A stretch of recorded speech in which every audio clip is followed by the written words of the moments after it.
வார்த்தை தேவையில்லை வாழும் காலம் வரை பார்வை பார்வை மொழி பேசவே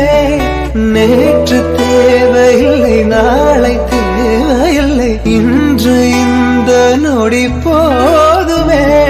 வேறென்று வித என்று விண்தூவும் மழை என்ற இதயன்னைவ தோட்டம் பூ பூக்குதே வாலின்றி போரின்றி வலிக்கின்ற யுத்தம் என்று இதயன்னைவனுக்கு என வெல்லுதே இதயம் முழுக இருக்கும் இந்த தயக்கம் எங்கு கொண்டு நிறுத்தும் இதை அறிய எங்கு கிடைக்கும் விளக்கம் அது கிடைத்தால் சொல்ல வேண்டும் எனக்கும் முதலிரே